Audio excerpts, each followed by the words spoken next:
Welcome to the Assembly of Silence Radio Hour.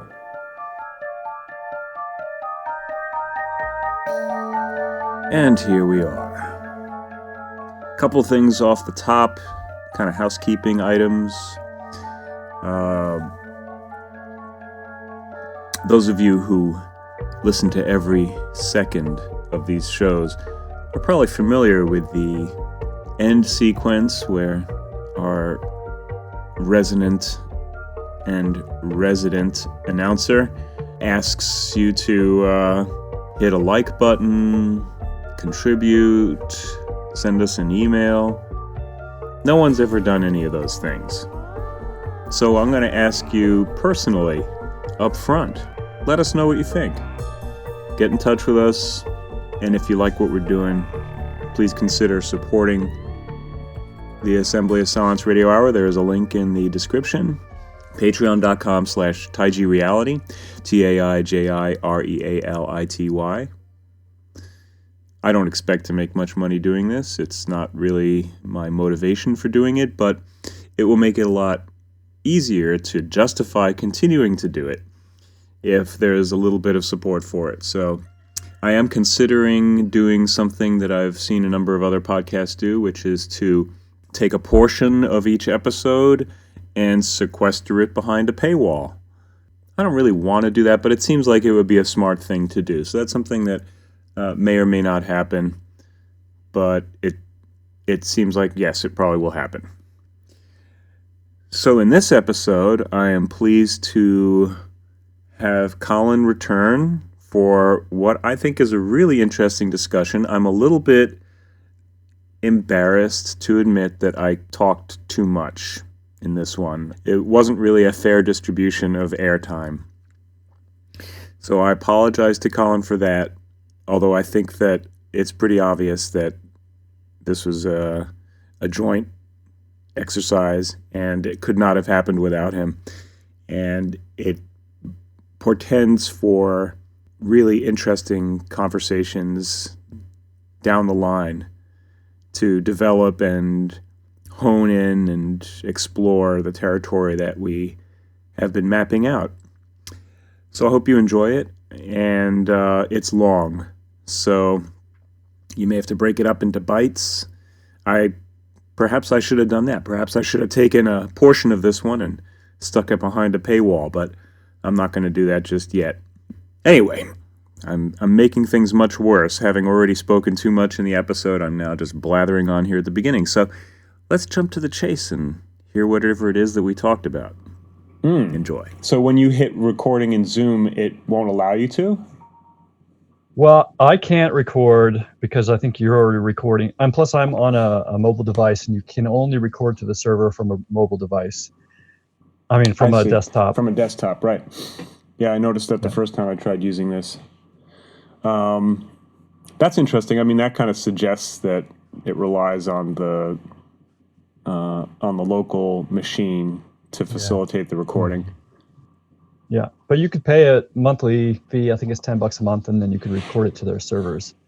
Well, let's see if the Assembly of Silence ever brings in $1. I'll start thinking about Still haven't hit that milestone, huh?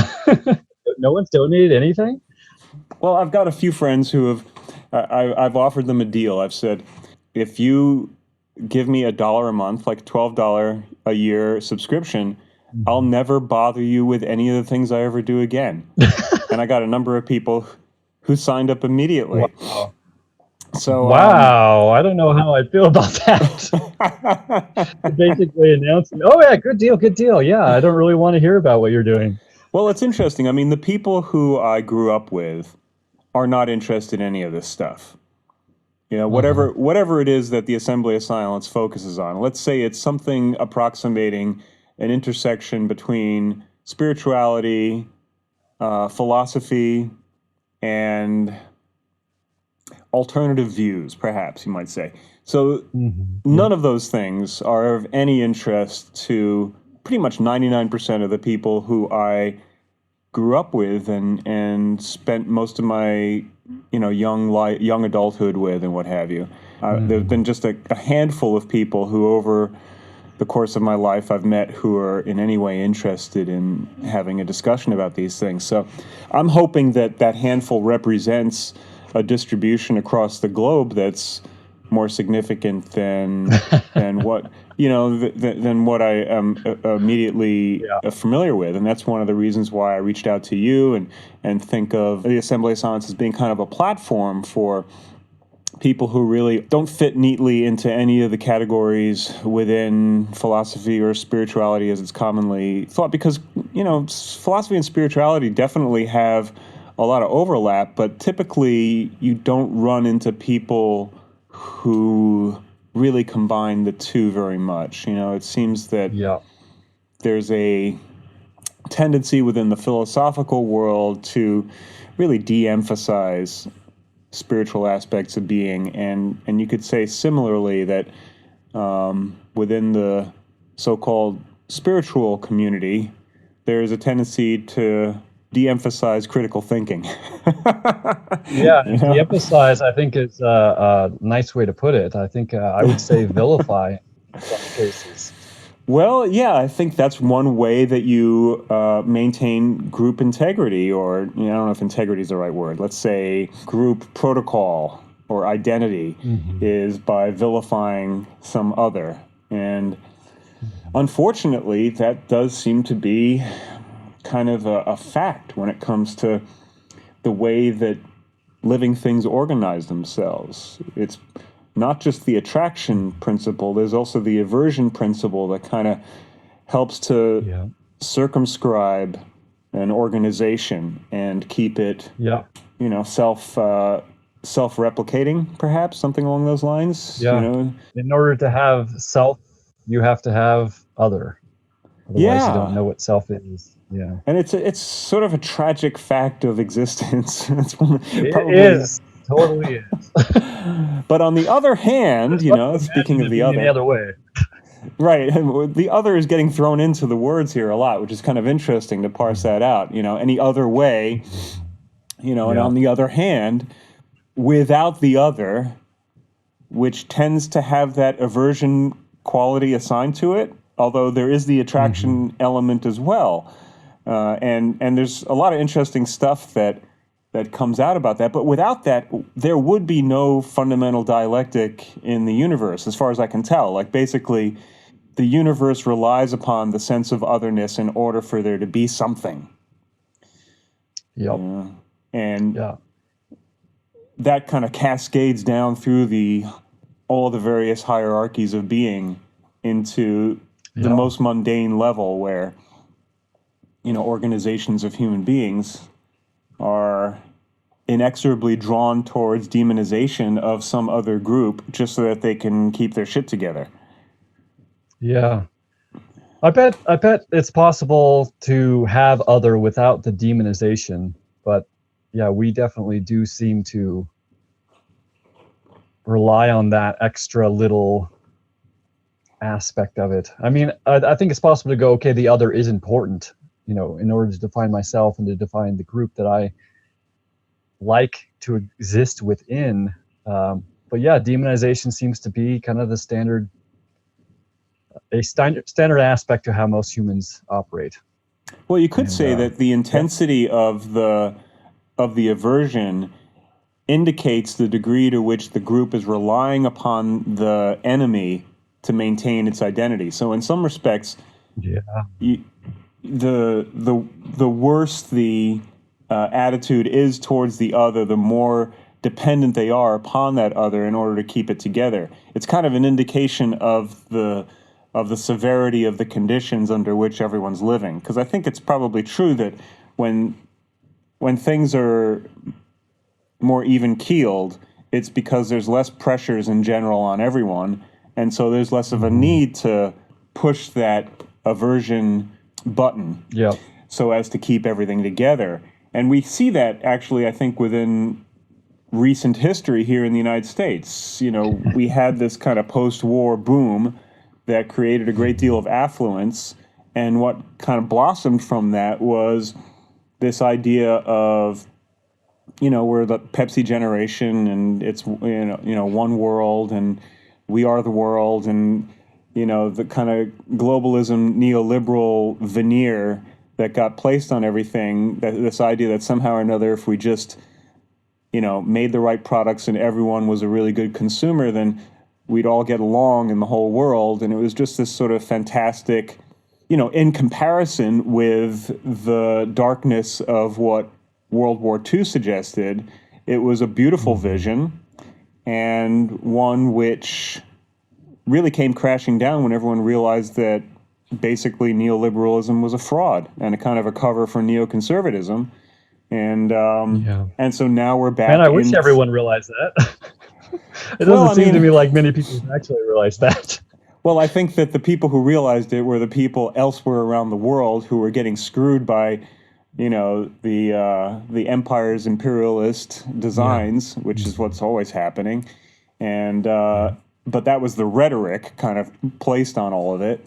And as John Perkins points out in his Confessions of an Economic Hitman, it's this kind of program that was established to sort of set up these projects that were ill-fated from the get-go, and that would essentially economically enslave whole nations and allow Western corporations to go in and get resources at a cut rate discount and exploit labor at a very cheap cost and take all of the booty back home. Are you saying it's a conspiracy? Okay, well, that's another word. It's words are really, really tricky because I know conspire means to breathe together, right? Yep. So obviously everyone is, in some respects, we're a social animal, so we have to work together in order to make things happen. And I guess if you want to be most effective, then your plan can't be public knowledge. So the people who are making the boldest moves in the world are doing, synchronized activities that are not public knowledge. I just heard a really interesting interview with a woman who wrote a book about surveillance capitalism. It's on a podcast that's called Hidden Forces. It's a really interesting podcast. I really like it a lot. And she talks about the degree to which what's going on in technology right now, the degree to which we don't know what's going on. There is this backroom type of stuff. It's basically a black box, all the various algorithms that are processing all the information that we're freely offering to them, including this podcast. And it all gets analyzed, and we don't really know exactly how it's being analyzed and what the objectives are.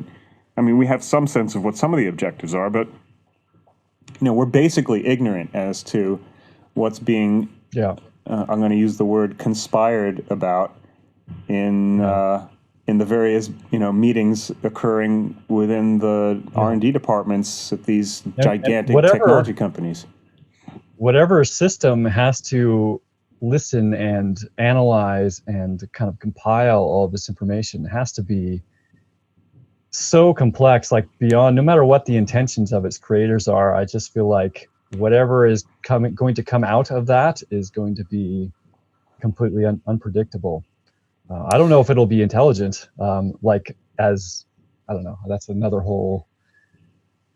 We have to define intelligence, but you know what I mean. Basically alive, like a human is alive. Right. But it will certainly see it is. I think it'll be totally convincing that it is, which passes the Turing test or whatever. Well, I think this is probably something worth trying to drill into a little bit.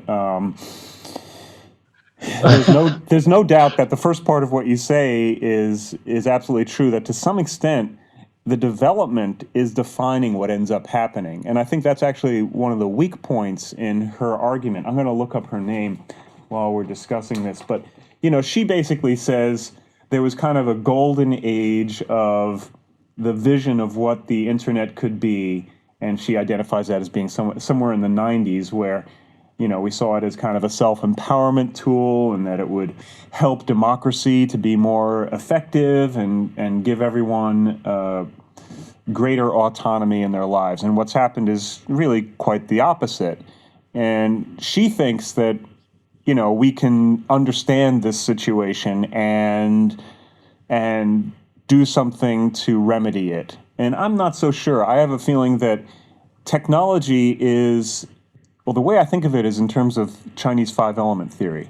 So I think in the past episodes I've discussed this a little bit, but the element metal is kind of the consequence of the activity of the previous stages, and it's a structure, and the structure kind of demands that things be operated within that.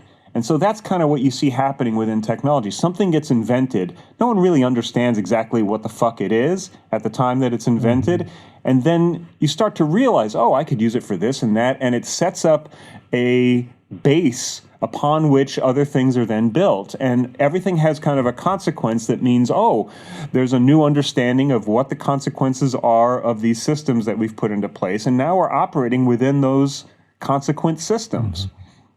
So it seems like that's unavoidable. Like what you were saying is we are beholden to the structures of the technology as we develop it further. And that's kind of what's really going on. What's the thing that's really going to work given the context of what just happened beforehand, the various tools available to us? And that's kind of how the whole thing has progressed, I don't. So in that sense, there isn't a conspiracy. You know what I mean? Like there's an idea that people know what they're doing and that this is a grand plan and grand design to kind of, enslave the human race and what have you. And it's like, okay, well, there are probably some people who've had that in mind for a while, and there is some evidence that actually Alan Turing himself thought that that is what the computer was for. There's an interesting documentary that talks about his inability to control himself because he was a homosexual at a time where it was really not cool to be a homosexual, and they gave him all these frickin' drugs to try to prevent him from acting out his, I don't know if you're familiar with his story. Not his specific, no. Yeah, he had a rough time of it. I hope I've got the right guy. It's Alan Turing who cracked the Enigma code, right? I'm not sure. All I know of him is that he basically the Turing test. Yeah, I'm pretty sure that it's Alan Turing who not only cracked the Enigma code and built one of the first computing devices in order to accomplish that, but envisioned what the computer would become, and that part of it had to do with controlling human beings, and that in many respects he was motivated psychologically because of his inability to control himself. But I think also what we saw at that time was that humanity was out of control because we were freaking building nuclear weapons and starting to use them. And everyone realized this is a disaster. And prior to that, there were all of these major social revolutions where just masses of people were creating absolute chaos on the surface of the planet. And it was, I think that largely what we're talking about is a serious problem when it comes to managing large populations. We've got a very large population now that needs to be in some way or another in line. There has to be some kind of organization. Otherwise, we're really going to be making an even bigger mess than we're already making. And so it makes sense on if you can reframe it in these terms, then you don't have to think of it as being like some evil conspiracy out to destroy the species. It's more like, well, here we are in a situation with many billions of people on the planet and a tendency for things to go awry, having gone through 2 world wars. It's like, we better figure out some way to actually be able to control the behavior of human beings, or we are screwed. So you can look at it in those terms. I don't know if you saw my last video. I think I said, who is Dean Clifford? And I kind of went into his views on what the government is. And he went through a whole phase where he was like, the government is totally evil. And I feel like his perspective now is actually the government's it's really a beautiful, perfect system for controlling people who believe that we should control others through coercion. And basically, you're only controlled by the government if you believe that, because you're going to become a member of it and thus have to follow its rules. And once you become aware that basically of natural law, that there is a such thing as right and wrong, and that you are ultimately responsible. You don't need a government to hold you responsible. Then you are safe. You are a person who is safe to operate outside of that. But basically, almost nobody is aware of that. I actually don't remember what you just said or what I said. I actually did see that video. I really enjoyed it. And I think that's an interesting progression that he went through apparently in his, I haven't looked into him yet, so I don't know much more than what you said in the video. I don't know anything more than what you said in the video about him. But it sounds like a really interesting progression of line of thought about what it is that's going on right now. And I do think that that's a more encompassing view to understand that a lot of these systems are in place for a really good reason. And you could say that, okay, well, if you don't want to take this, for lack of a better term, let's say spiritual philosophical path where you kind of forge your own way, then these systems are really a good thing. You know, what else would we do? What's the option? It seems like on a certain level, there's a kind of divine justice happening here. And I think it actually mirrors evolutionary biology. I think that basically the same thing happened with cell collectives. We had, basically a long period of time where you had this growth in population. I think we've talked about this before. I'm not sure, but I know I've talked about it in previous episodes. And then you have this specialization that started to take place. And then you have these collectives that start to form, and they come into increased conflict with each other. And so they have to there's more of a sense of otherness that gets develops, an intensity of aversion to the other collectives, right? And part of what's happening while that's going on is a organizational process within these collectives. And yet at the same time, while all that is happening, there are individual microorganisms that are still doing their own thing, and I think which actually still make up the majority of biomass. Maybe I'm not correct about that, but I think that I think that's accurate. I think you're right about that for sure. Yeah, it seems like, I would say organization is ultimately going to be important no matter what, but it doesn't have to be coercive, but it will necessarily be coercive. And I believe this is essentially what natural law is. It's just if the members of the organization believe that coercion is appropriate, then those members will be controlled through coercion. They have to be, otherwise, to complete chaos. Well, one of the things that was interesting about this discussion that I heard on Hidden Forces, and it was actually with a woman named Shoshana Zuboff, and it's episode 79 of Hidden Forces podcast with Dimitri Kofinas. And she was talking about the difference between kind of what you might say was the modernist totalitarian states that exerted the iron fist type of domination over people, and the kind of, she calls it instrumental totalitarianism that's happening now in the information age. And she says basically that what's demanded of you is not any particular response or behavior, but rather that you maintain the flow of access to the information you're generating. That's it. That fundamentally I don't understand.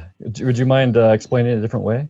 So yeah, she's saying that at this present moment in the development of information technology, what it's doing with people is certainly experimenting with influence.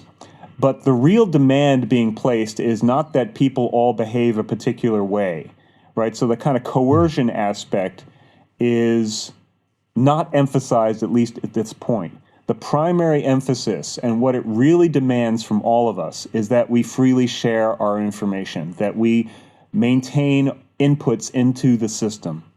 That's all that's really being demanded of everyone right now. I don't feel like that's demanded. I don't feel like that's demanded of me. Like, I feel like I could easily step out and exist outside the system. I mean, basically the only reason I continue to exist in it is because I feel like it's important to influence it. So maybe I don't understand what you're saying, or I don't feel like I have any sort of threat against me to continue to exist within this system. Well, I think that there's always going to be non-compliance within any demand that's made by any system. So, maybe on some level you have an attitude of non-compliance, and that's something that probably is flagged already on, probably for me as well. Oh yeah, definitely.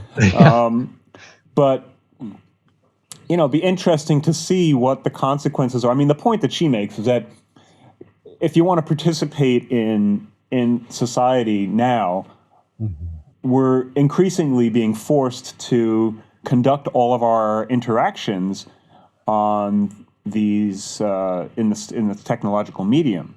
So, banking. Not really forced though.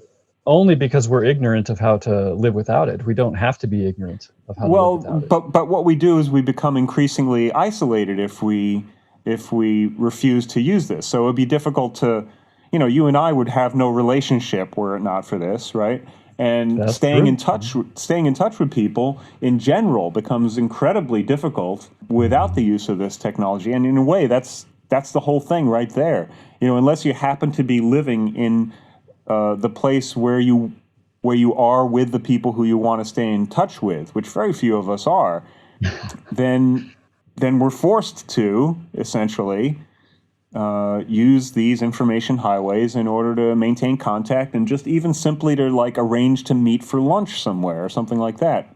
The most mundane aspects of life have been are now facilitated, and it's remarkably convenient and just way simpler than what we would have had to do in the past. So there's definitely benefit to those who are participating in that regard. Yep, definitely. But what it is that's going to happen down the line is the question, and that's one of the things that she talks about too, that they have this, a phase that they call actuation, which will be something we don't know what. We can imagine, and I'm sure we can imagine all kinds of horrors, and perhaps some beneficial outcomes as well. But when the rubber hits the road is going to be that actuation phase, and see what it is that actually ends up being the net result. Yeah. To bring the more, I don't remember, spiritual, I guess, back into this conversation, I feel like the machine cannot compete with what we are. I don't know, you probably don't know who Sethic Esposa is, but he's basically a guy on YouTube. He considers himself to be a wizard as well, like me. And basically, he says that we are the true technology, and technology is based on us and will always be limited because it is an imitation. And I agree with that, and I think that ultimately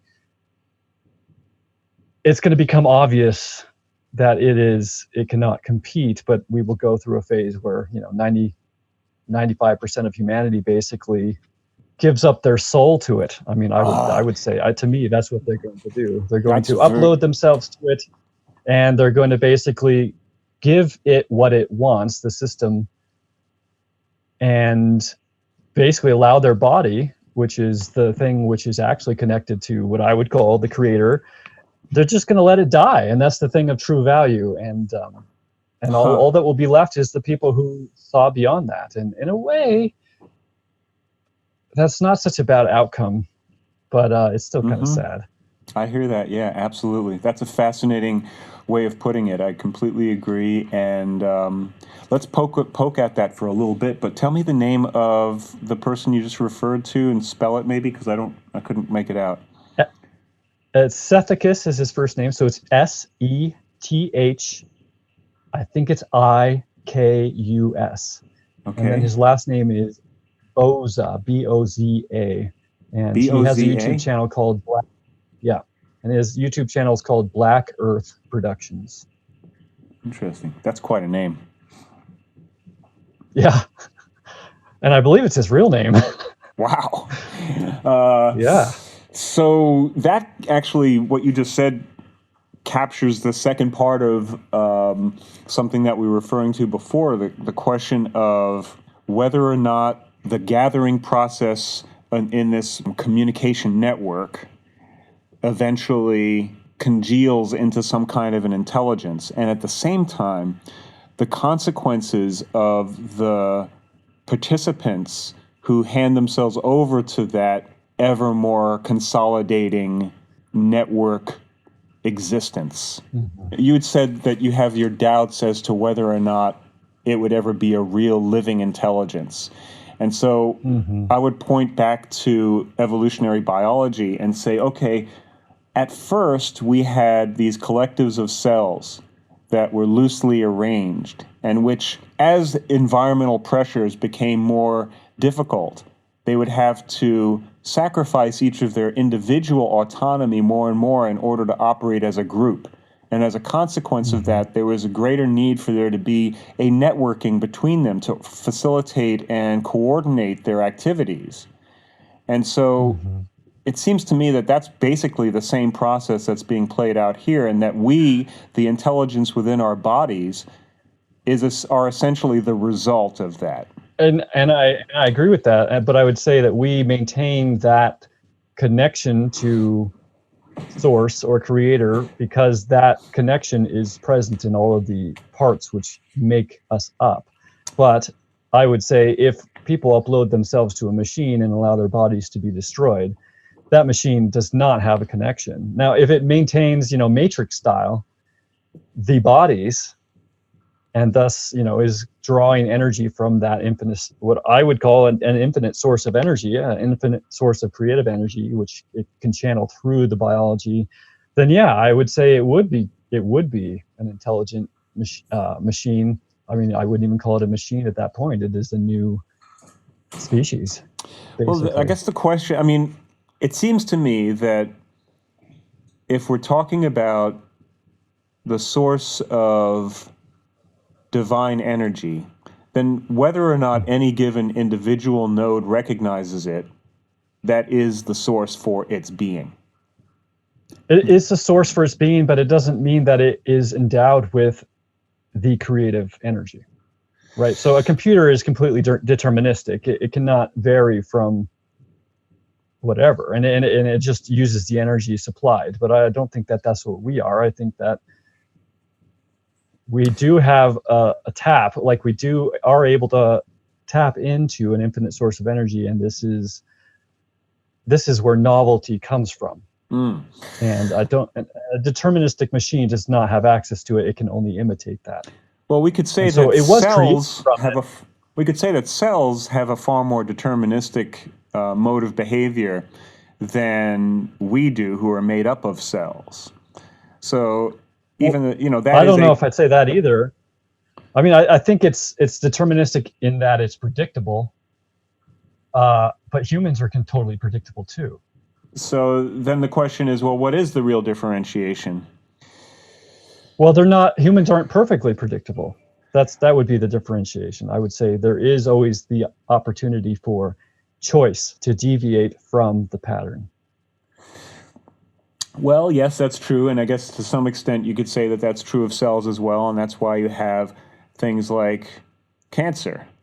You got to wonder whether a cell that's not acting like the other cells, that's either choosing to express a protein or not, is that actually a choice? Or is it just like a mechanical failure? These are things that are really difficult to pin down. Science tends to treat it as if it were a mechanical failure. Yeah. But it may be that it's a choice. I remember there was a healer in Thailand whose whole attitude was everything has to do with whether or not the cells are happy. Like, they're basically going to function well if they're happy, and if they're not happy, they're not going to behave. I just love the simplicity of that concept, and I think there's some basic truth to that.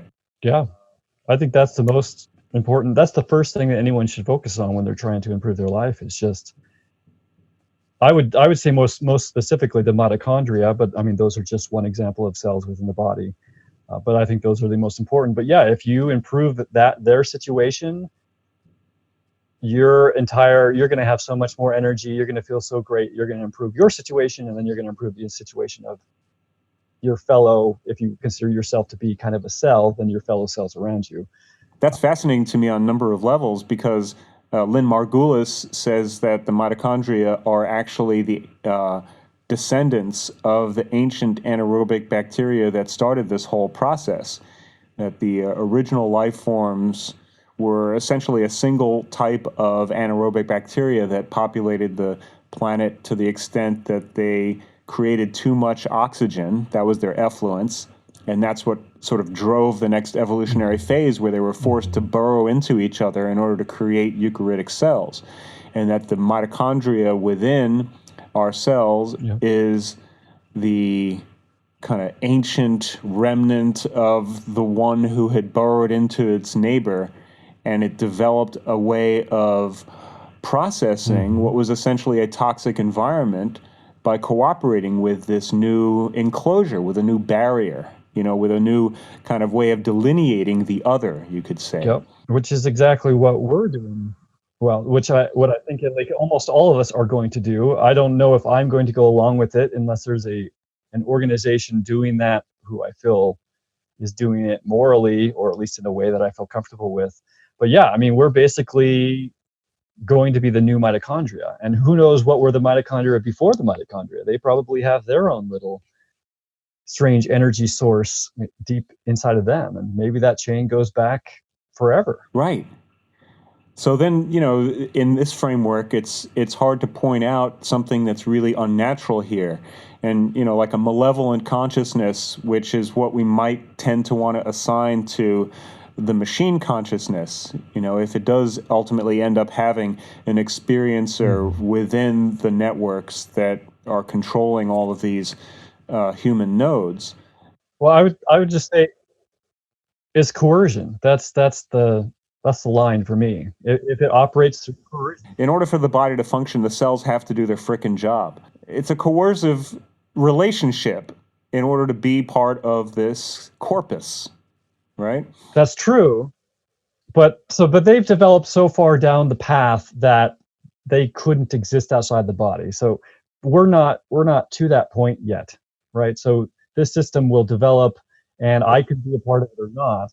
Well, but you can imagine that, give it another few generations, that, the people who are really spending all the times in the machines to be able to get away from the machines and live without them might be impossible.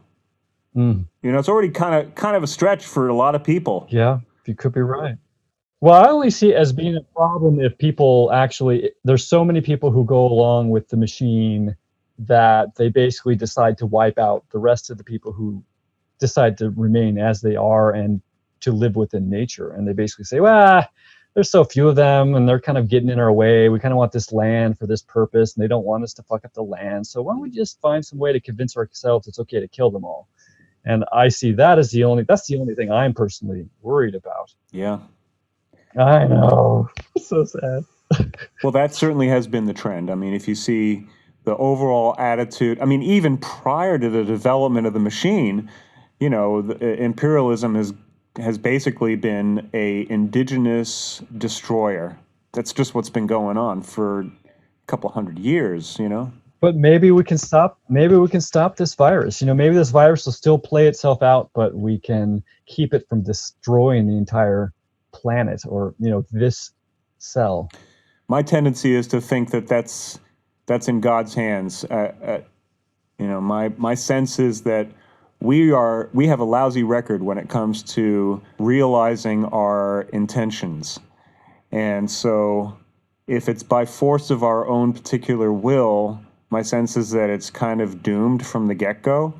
But I do think that there is kind of an overall plan where all niches are preserved within the realm of potential. And so there is, I believe, a natural world that will continue and that we do have the potential to be part of that. But I don't know that we can actually design our way towards it. Right. I don't think we can control. I mean, that woman you were talking about, she thinks we can control it. And my impression is that she seems to think we can control it from the perspective of we can understand it completely and thus control it. But I don't feel like that's ever going to be possible. It'll always move towards complexity faster than we can keep up. Right. But I feel like we can control it in that by recognizing we are the ones injecting we are the ones giving it its life. We are the one injecting energy into it. And yeah, there's a lot of total bullshit being injected into this system right now. But if that weren't the case, if the content people were making was actually talking about how to live in tune with the earth, how to, maybe form an organization with technology which isn't coercive. Like if that was what we were injecting into the system as individuals and not worrying about trying to control it from above, then I think in a sense we can control it that way. But I mean, there's just so many people who are just totally uninterested in that I have to admit I'm kind of pessimistic about it. Well, I don't think it matters like how many people take this or that attitude. I think it just matters that there is the potential for consciousness developing a relationship in a variety of different modes. And so, what I would add to what you just said, which I think is a really good foundation, is to also accept and work with this this really powerful and prevalent kind of dominating technological reality that humanity has placed itself into. And so the idea that somehow or another we could realize what it's doing, analyze its structures, and then control it and change it, that to me seems, like I said, ill-fated from the beginning. But I think the idea that we can understand it and accept it and kind of adapt and be willing to incorporate it into our own existence that we're envisioning being integrated into the natural world, I think that's a healthy way of going. It's basically like making peace, making peace with it, making peace within ourselves and our relationship to it, and then doing our best to understand what can we do so that we can still maintain a relationship with the natural world. Yeah. Well, I'm totally on board with going along with it as long as it's not coercive. And that really just goes down to, I just have a fundamental belief that there is a thing called natural law. There is a difference between right and wrong, which implies that going down a path when you're going towards complexity, you basically seem to be saying that it seems like coercion is always going to come into play and is always going to be what wins. And I just don't believe that. Well, I'm not quite saying that, no, because obviously there were cells that decided, hey, I'm not participating in your cell collectives. You know what I mean? And they won too. You know what I mean? So there's room for all of us on a certain level, and so the strategy of coming together into cell collectives and forming so-called higher organisms, that's one strategy that worked out. And another strategy was to remain as individual eukaryotic cells, do your individual thing, and that worked out as well. So I'm really not saying that there's any definite and particular way that it's going to go. I imagine it's going to be similar to what happened in evolutionary history. There's going to be those who are, like you said before, essentially predisposed to be coerced into having their souls overtaken, let's say. It's that to me reminds me of the abomination of desolation. It's a biblical reference in prophecy that talks about the establishment of this, what I think is what's going on now. And that is definitely, I think, the cost for safety, or what appears to be safety. It seems like the transhumanist movement is really just a lot of people who are afraid to die, who want to live forever, and as a consequence, they'll lose their souls. It's like kind of divine justice in some respects. So. Totally, yeah. Kind of what Lord of the Rings is all about. The Rings of Power, the ring wraiths who wanted power and they chose to live forever, and through that they were totally destroyed as beings. All their personality was completely wiped out, and they became total slaves to Sauron. Wow. Yeah. I mean, clearly these ideas are things that people have been noticing for a long time. And it's amazing that, in some respects, we're dealing with the fabric of existence, and there is no way around it. It seems to just be baked into the pie, just like the other and the demonization of the other, the aversion to the other is also baked into the pie. But at the same time, you have the contradiction with that, in that there's a sort of attraction to the other as well, because the other becomes necessary for the maintenance of the individual or of the group identity. So I feel like we're kind of getting into a topic which I've been wanting to, it's something that I've been kind of thinking about for a little while, and I still don't have clarity on it. And I'd like to understand your perspective a little on this a little more, because you do talk about it, but you're not too explicit.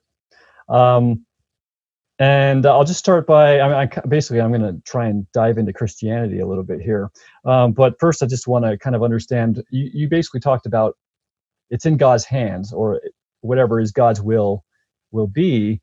But I mean, I assume you would agree that God works through us, or at least can work through us. And then you talked about our will. If it's just our will, it's something which is ultimately going to be destructive. If you do agree that God can work through us, and there's a difference between that and just our soul desires, which is ultimately destructive, how do you know when it's your will versus God's will? That's a great question. I think probably that's something that falls into the can't ever be fully known. And this actually starts to touch on the topic that we had agreed to discuss, which we hadn't quite gotten around to yet, but the question of what can really be known. I think that when we can identify what we want personally, then we know that that's not necessarily part of the divine plan. And I think that's why there is so much emphasis in so many different spiritual traditions in getting control of one's own desires. If we're being used as an instrument of the divine inspiration, we probably won't understand exactly in what way that's occurring. So in some respects, it's really just a matter of living life and doing your best and sort of suspending judgment. It's really like, don't get attached to the outcome. Are you saying that, let's say I want to have children. It's something that I want. It's a purely selfish desire. I can see all kinds of intellectual reasons why that's probably a bad idea. Because it's something that I want, does that mean that it's not God's will? If I want it, does it mean it's not God's will? I don't think it necessarily means that, no. But I think that whether or not it occurs is really the bottom line. You can want something and you can try really, really hard to make it occur, and it just simply won't occur. So then you can say, well, clearly that wasn't part of God's will. Let's say somebody wants to rape a child. I think I would say that's not God's will. I assume you would say that's not God's will, but he can certainly make that happen, and it certainly does happen. So the fact that it does happen, does that mean it's God's will? Well, there's certainly a lot of horrible, horrible shit that's going on, and that has gone on since the beginning of all things. Individual nodes of consciousness have been experiencing horror and pain and all kinds of terrible things for, as far as I can tell, it's built into the pie. This gets down to the question of, well, how can you have a all good creator and have so much evil in the world? And clearly that's a dilemma that is extremely difficult to reconcile. And so you could say, well, what humans have done is we've assigned these things to some other extremely powerful, but not, so the devil comes in as playing a role. But then, the question is, okay, well, God is allowing the devil to participate in this creation. There's a really interesting interpretation that I heard recently made by Slavoj Žižek about the book of Job. And I think actually it was someone else who makes this interpretation that he's referring to. And there's this section at the end of the book of Job where after God has, you're familiar with the story? Yes. So, Job goes through all of these torments, even though he was a good guy. And at the end of it, his life is redeemed, and he's like, God, why did you put me through all of that? And then there's this kind of monologue that God gives that's basically like, I made all of these incredible, some monstrous things. He kind of goes through like a laundry list of all of the things beyond our imagination that God has created. And people quite often interpret that as being something like, I'm so awesome and great, you just don't understand. But the interpretation that Zizek reports is more like, hey, I'm God, and I can't even control these monstrous things that are occurring. It's like, I'm the source of consciousness in the universe, and I think I'm heading towards something just like you do. But all this crazy, fucked up shit keeps happening. So, it's not just God here. We're talking about God and the creation. God is in dialogue with a creation, and the creation has its own set of laws, you could say, that even God has to negotiate with. But did he put them into place? And then now he's subject to them, or are they separate from him entirely? No, I think that they're a natural consequence of the dialectic. I think you could think of this as a Hegelian dialectic through and through. You have the abstract, which is sometimes called the thesis, which is the thing which is posed. Something new is brought into being, and it's kind of amorphous and no one really understands what it is, just like with the technology. So someone comes up with networking, right? And they think, oh, this is really great. You can communicate from one computer to another. Super cool. You go a few generations down, and then you have the antithesis, right? So it's like, well, we thought it was about communication, but really, actually, now it's about manipulation. We can get in the way of that stream, and we can modify all the things that are being sent back and forth. And so we have this, it's really not actually communication, it's more just mediation, right? It turns into something completely different. That would be the antithesis, what he calls a negation, Hegel. And then from the negation relationship with the abstract, you get the concrete, which is what frickin' is. And that's like the metal phase, where you have a system, a structure that everything has to operate within. So it's like God sets something in motion, right? And it interacts with the other, which is fundamentally the realm of material. Because you can say that everything is a dialectic between understanding and substance, or spirit and material. Same thing, right? And so the material has its own response, right? Which is a negation to the original abstract. And then you have the concrete. You have the formation of the structure of the universe within which everything is occurring, right? So you have the formation of the earth. And the earth has certain properties and certain types of patterns and cycles. And it's within that all of this activity is occurring. It's within the context of life and the promise of death, you could say, that all of the struggling is occurring. So living beings may have a beautiful idea of how we could go about living, but then there's the fact that there is this approaching death, and there's all these various kind of painful possibilities that we want to avoid, and that leads people to do things that will cause damage to other things. Like one of the reasons why I think we're in such an environmental crisis right now is that after World War II, and we saw the incredible destructiveness of our weaponry, we were like, we got to stop this war stuff. And basically what we did is we transferred our aggressions to the natural world, right? Because the war was a way of, how many millions of people died in World War II? It was a lot of people. And that relieved the pressures that we were on the environment to some degree. And that's what had been happening in the past. Yep. But now it's like we can't do that anymore, because not only is a nuclear war incredibly destructive to humanity, but it's also super destructive to our environment. Mhm. So Yeah. that's, I think, why we developed this international, trading system and an economic kind of warfare way of going about doing things. Alan Watts, who I think you're familiar with Alan Watts. I think I've heard you mention him before, but he has a similar perspective on Job as well. I mean, he basically says the devil is the attorney general in that case, someone that people generally don't like, but is a necessary element to justice.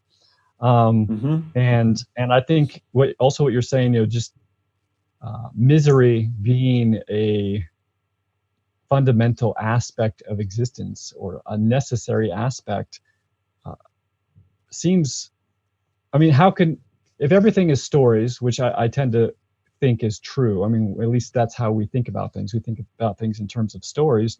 You can't have a story without a villain or without some sort of challenge. I mean, it's complete boredom. And in that case, then boredom becomes the challenge. So necessarily, then problems will be created to solve that problem. I think that's actually one of the greatest arguments for the creation, like the ultimate, the original creation, was that consciousness could not bear being alone. Mm-hmm. Loneliness is too much to bear for any being. If there's nothing except the sense of experience and being, and there's nothing to experience, just like a being without actually anything occurring, that must be just the most horrible condition. Right. Basically hell. And that's kind of ties into the conversation, which we're probably not going to have. But my personal experience of what I would say the thing which is 100% true, and there's no other thing that is 100% true. It is exclusively the only thing which is true, for sure. And my experience of that is it is hell. It is complete boredom, complete just like disinterest. It's just being forever and ever and ever with nothing really important happening. And I can understand why illusion would be created. I think illusion is great.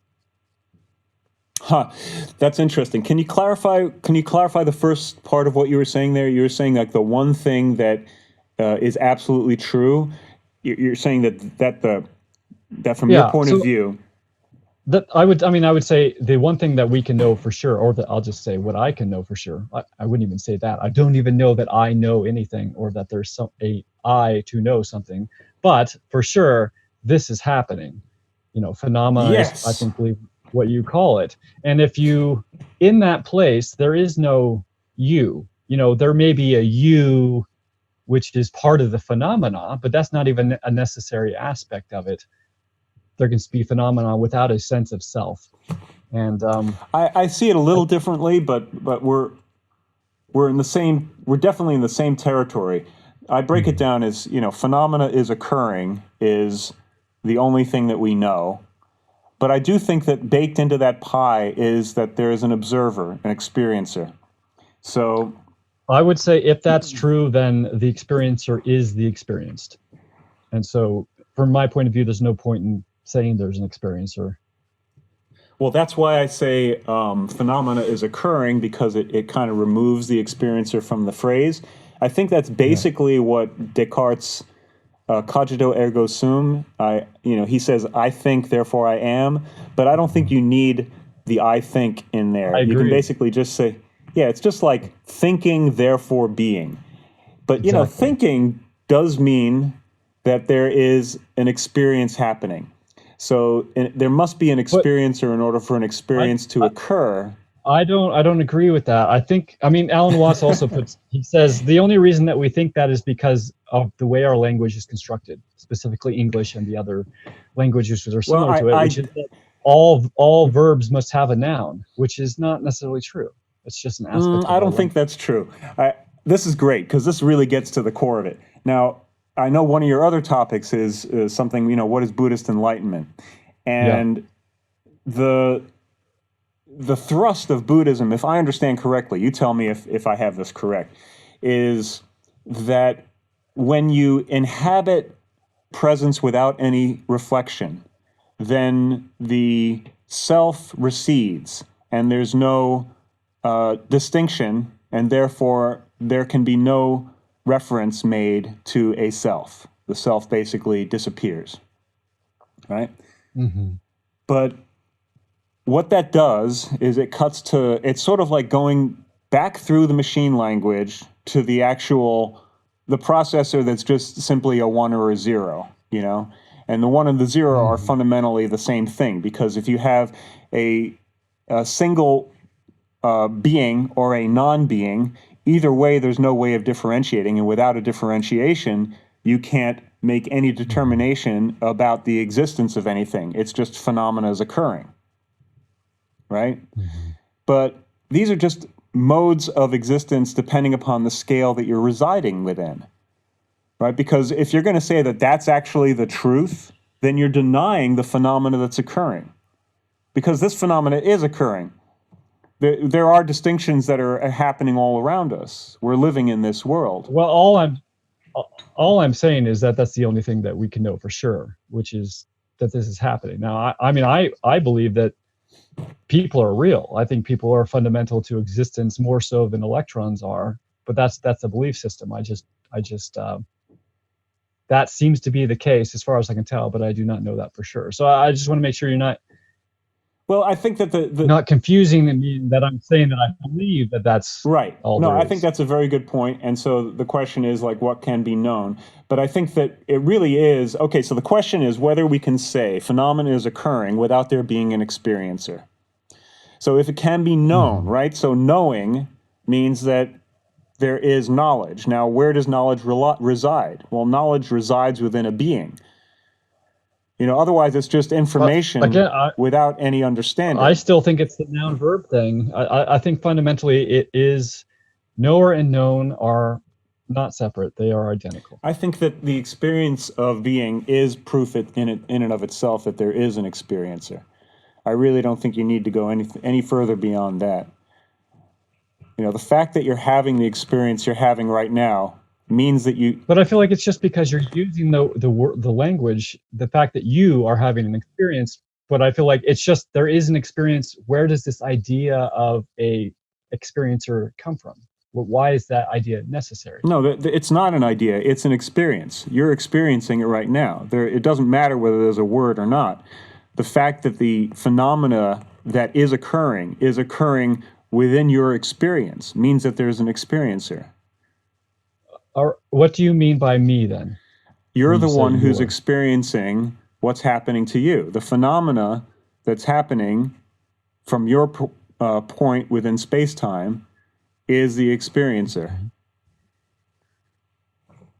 But, okay, so I would agree that there are different centers of experience, and so you can call out different instances, and maybe you would call that a your or a me, but at the same time, just from my perspective, when I'm in that place, there's no need for this feeling or thought or idea of an experiencer. There is the experience.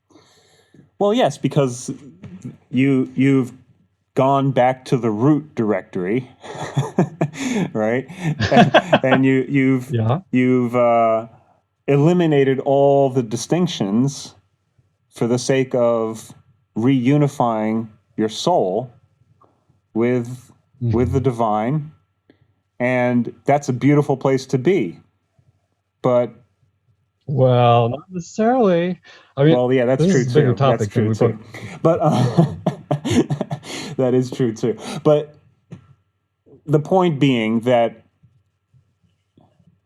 if you were residing there now, we wouldn't be having this conversation, because there would be no distinction that would perturb the mind to interact. So there is the experience, and then there are things which make up the experience. There could be wind, there could be a feeling of coldness or wetness or anything like that, and these are things which can exist within that experience. And just like those things, there can exist a sense of Cahlen, a sense of self, a sense of wanting, not wanting, a sense of having ideas, a sense of speaking the words, but that is just the same as the wind, and ultimately it doesn't have to be here. So therefore it isn't the fundamental thing. Well, those are things that arise within the experience. That's not the experience itself. The experience itself is the fact that you are able to observe, right? There is a point of view. There is a receiving node that experiences, irrespective of what's in it. It's sort of like there's a screen, and upon that screen, a drama is playing itself out. Now, the screen is the experience, and then the phenomena that's occurring on the screen within the experience, that's the dramas of the likes and the dislikes, the aversions, and all the various distinctions that are being made. But those distinctions have, you can eliminate them, and the screen is still there. The observer is still observing. Yeah. The experience is still being had. And I would agree with that, except when nothing's on the screen anymore. If it's true that there is an experiencer, then when nothing is happening on the screen, the experiencer is still there. And I don't think that's true. I think the experiencer is one of the things on the screen, and ultimately, well, again, I don't really believe this. I'm just saying what can we actually know? And that's for going to that place where the sense of being an experiencer disappears and there is still experience. Okay. There is still phenomenon. I'm going to say that nothing can be known without an experiencer. How about if I formulate it that way? Who would know? I don't know. It doesn't. Who would know if? I feel like these are just artifacts of the way that we're trained to think, mostly through our language. You basically keep saying who would know or how could without someone to, and I'm just like, but that's, if you go back to that fundamental experience, you see that is not true. That's just the way we see the world at the moment. And I'm going to say that actually that's just because of the way that you're seeing the world at that moment. Hey man, that could totally be true. But if the sense of experiencer can drop away, I don't know. It drops away because of the art of. It drops away as a consequence of the state of mind. Because if the state of mind makes no differentiation, right, then there cannot be observation of being. It's just simply. So being. whatever the experiencer is that you're referring to, is not the experiencer that I'm saying drops away then, because you're saying that the experiencer that you're referring to is still there. Yes. When whatever experiencer I'm talking about drops away. Yeah, you wouldn't be able to say that it was there at the time because you're having no distinction, right? But it has to be there in order for experience to be had. Being is fundamentally the zone of experience. So there is a being. And as long as there is a being, then the experiencer is real. Now, the experiencer will be self-reflective when it notices what it's experiencing. And then a distinction has been made, and it can start to refer to it. But without that distinction made, if you get down to the root and there is no distinction between 0 and 1, right, then you can't refer to anything. You can't refer to there being a being. There's just experience without any reflection. So you can't name it. I think it's very dangerous, actually, to be completely honest with you. It's very dangerous to bring that back into the world and say there is no self. That's the main problem that I have with Buddhism. Dude, I totally agree. I am 100% alignment with you. I just don't have a way to intellectually escape the way I think about what I've been describing here. You're describing, you seem to believe that the way you're describing it makes sense to you. It still doesn't make sense to me in the intellectual realm, but that isn't what I actually believe. Like, I believe people are real. I do believe there is an experiencer, and I believe that the view of Buddhism, and I don't actually think it's truly the view of Buddhism, it's just the way people think of Buddhism these days, is ultimately this. It's basically it leads to apathy and it leads to evil. And people being so obsessed with it. I'm surrounded by people, and basically all these people, they just think life is suffering, and they're just trying to escape. And I mean, I'm very alarmed by the interest in Buddhism and the interpretations that people have of it, because I don't think they're accurate, and I think that they ultimately lead to harm. Wow. It's great to hear you say that, because that's the conclusion that I've come to a long time ago, and I think you're the only person I've ever been able to share that perspective with, because Buddhism certainly has a great rep, and I think that a lot of people don't really understand it. And it's similar, I think, in many respects to what's happened in many other traditions, where there's kind of a narrative that's been put on top of it without people really looking at what the nuts and bolts are. I mean, if you just read the Buddha Vakana, and it's incredible. It's really powerful spiritual material that requires, I think, a lot of deep meditation to really get with it. But instead, you kind of get these overlays and platitudes, and like you say, I think a lot of it is just about escaping suffering, which is really a fool's errand in this world. If the devil is baked into the pie, it's just not. That is actually, I think, another approach to criticizing Buddhism, because you could say that fundamentally, if you're talking about this world, the idea of relieving suffering is an absolute absurdity.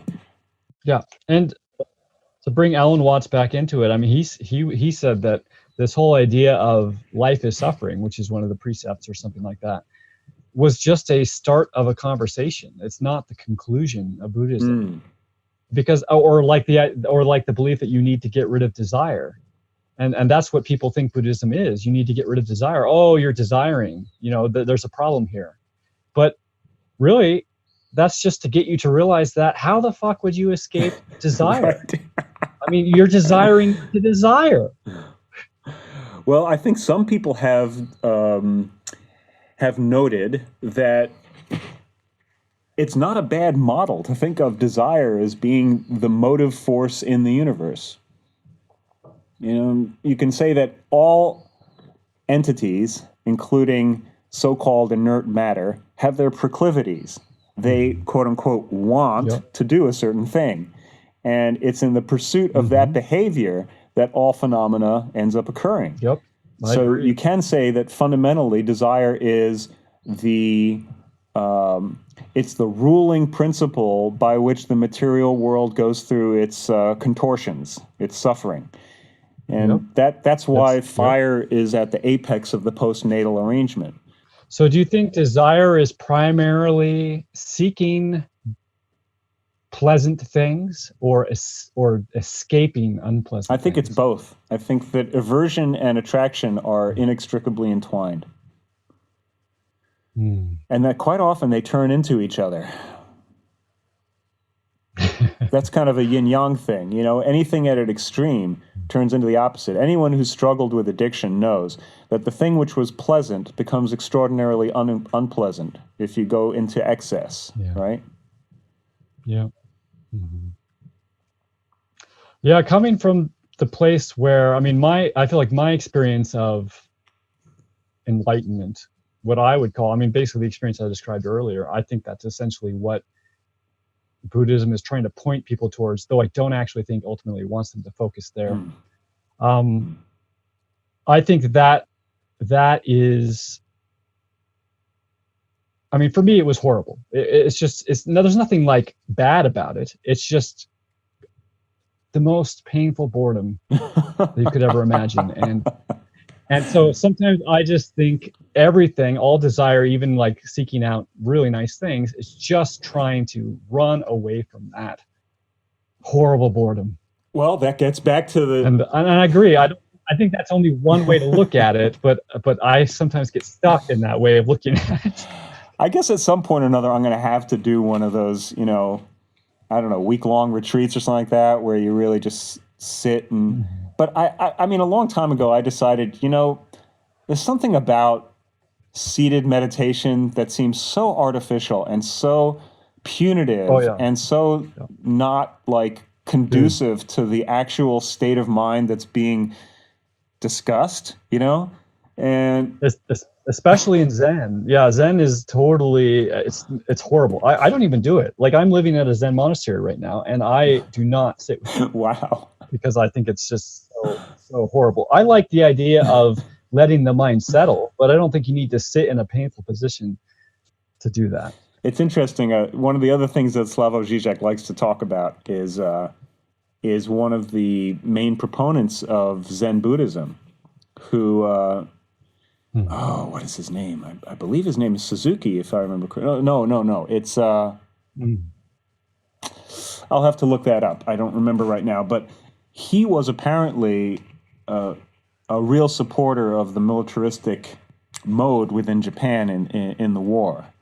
And the kamikaze pilots. And all that. Exactly. And like the Bhagavad Gita being used by the Nazis, the elimination of the self was a technique that could be used to basically put people into a state of mind that would allow them to commit atrocities they could not otherwise commit. Now, you might say that actually makes sense from an evolutionary biology point of view, where for the sake of the maintenance of the group, the reduction of the other to a non-being, right, would require that there would be a reduction of the self to a non-being. And so it's sort of like the last-ditch effort on the part of a organization of consciousness to maintain its integrity, which, I think it's pretty clear that the Japanese society at that time was experiencing an existential crisis, and that fundamentally they lost that battle big time. And so, the lengths to which people will go under those kinds of conditions when things get really that bad, it goes to show you where thought will lead people. So, I feel very concerned when people start heading down those roads. It seems to me to indicate that we're in a far more desperate situation than one might otherwise think.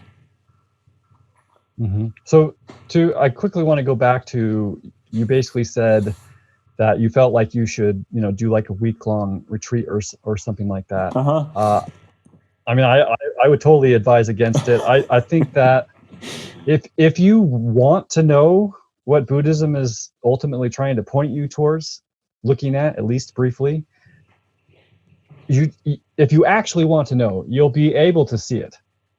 I mean, it basically took me like an hour and a half of just insisting that I face it.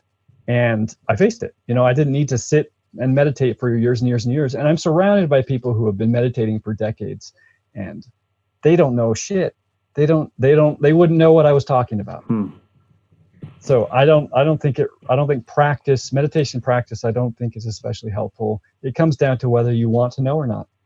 Yeah, I think there's something to that. I think that meditation is a wonderful thing, and that in many respects, it's similar to each of our relationship to God. It's a personal thing, and you have to find the way that you can bring the mind to rest and eliminate the distinctions. I really like the mode that's described in Patanjali, neutralizing thought objects. I think that's a beautiful way of thinking of it. It's super elegant, super simple, and it can be practiced no matter what position your body is in.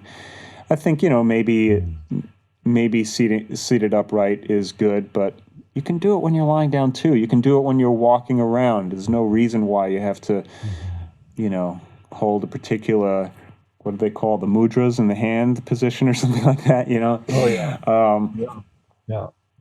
And obviously there's an incredible amount of variety within even sanctioned meditation traditions from around the world. So that to me indicates that there's not one correct way of doing it.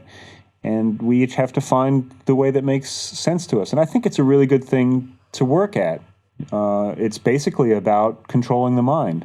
And that is fundamentally the instrument that determines the way we interpret the phenomena that's occurring in many respects. Some people would argue with that. I agree with you. I mean, I think meditation is hugely beneficial, and really the benefits do depend on what type of meditation you're doing. But when ultimately you're talking about the goal of seeing fundamental truth, I believe it is beyond. It's not really related to any of that. It's just... I don't think I was saying anything about seeing fundamental truth. I think I was talking about just Okay. canceling out thought objects. Right, but I had been talking about my experience of what I would call enlightenment. And then you had said that you felt like you should do a week-long thing, which seemed to imply to me you were saying, you feel like you should have that experience. And so I was just like saying, well, if that's what you're going for, which by the way, I don't recommend. I actually think you are in a really good place. You're already on the right track. Why do you need to go back there? There's no I was reason. sort of kidding when I said that, and the reason I said it was mainly because I haven't had that experience. I've gone to maybe a weekend retreat was the most, and it wasn't like a heavy duty like meditate 12-hour a day type of thing. So I'm familiar with that scene to some extent, but I'm not familiar enough with it to really be able to say that I know what it's about. Although you're certainly confirming a lot of my suspicions, so I think I'll save myself the trouble and probably not do it, because I probably wouldn't do it anyway. I'm not inclined to, and I don't have the time, and there's just sort of this background thing, like if I'm going to make a statement about something, I really should have the experience myself to back it up, but there's only so much time in a lifetime, and probably, even one day sitting 12 hours is probably not, and my favorite texts are quite, when it comes to this subject, they're usually kind of ridiculing and dismissive of a lot of these practices. Like there's this wonderful Master Foyen, Zen Master Foyen, who, there's a translation by Thomas Cleary it's just so great. It talks a lot about false practices and the absurdity of people trying to reach some kind of enlightenment by torturing themselves. It's just, it's a great read. And then there's similar types of things within some of the Taoist writings where a lot of the practices are sort of brought into question, and it's a far simpler thing than I think a lot of but a lot of this also has to do with the kind of elaborate instrumentation that builds up around cultural conventions.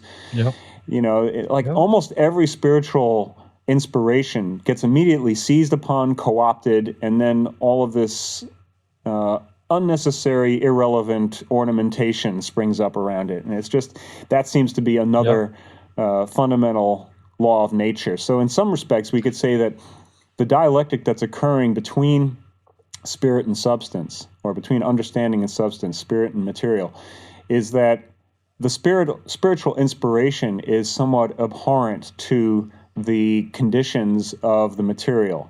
And so the material adapts to lessen the blow of the spirit and the understanding. It's a basic yin-yang interaction. They're dancing, but they're not on the same team. They have completely different objectives. And material doesn't like to be discomforted and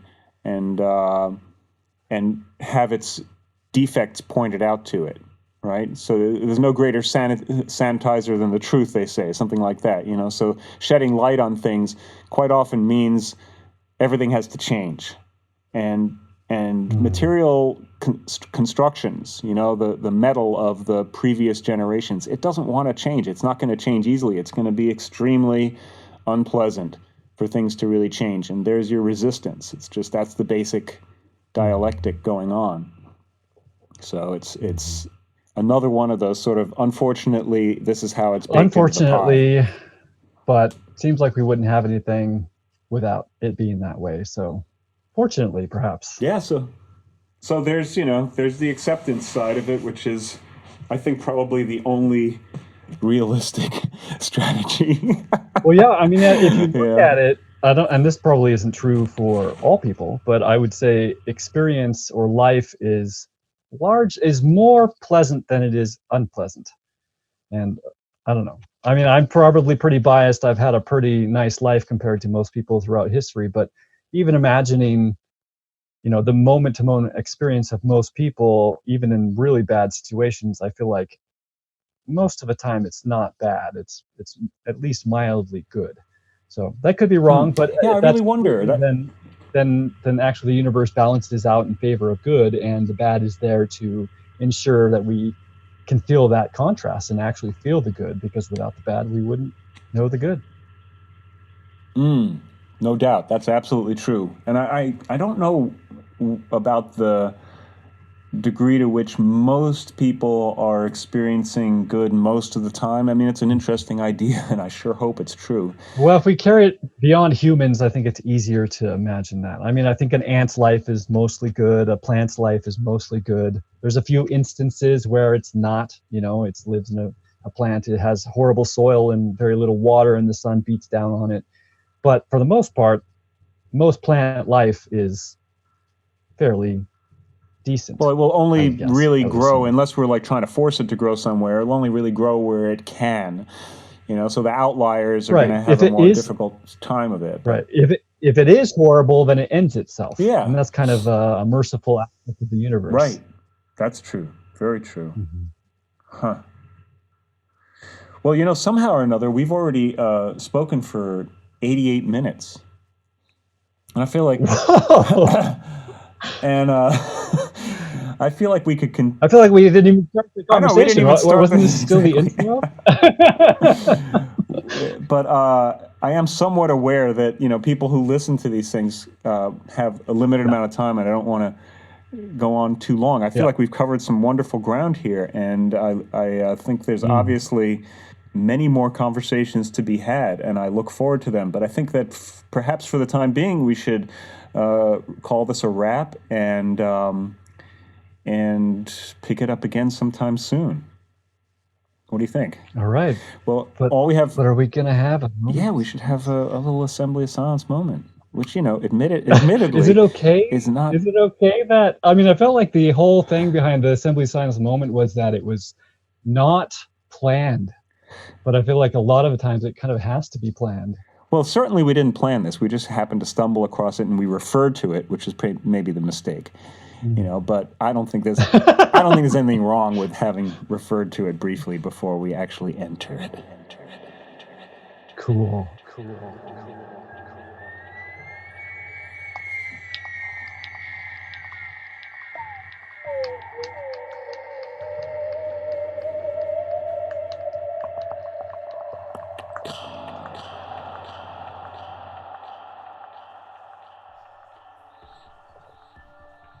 Thanks so much, Cahlen. That was great.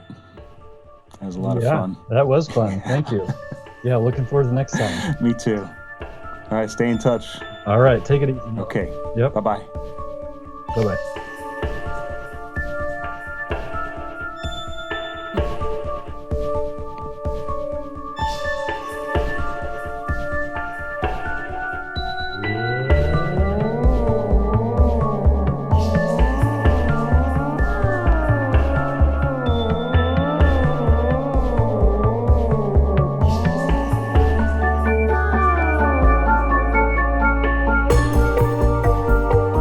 Thanks for listening.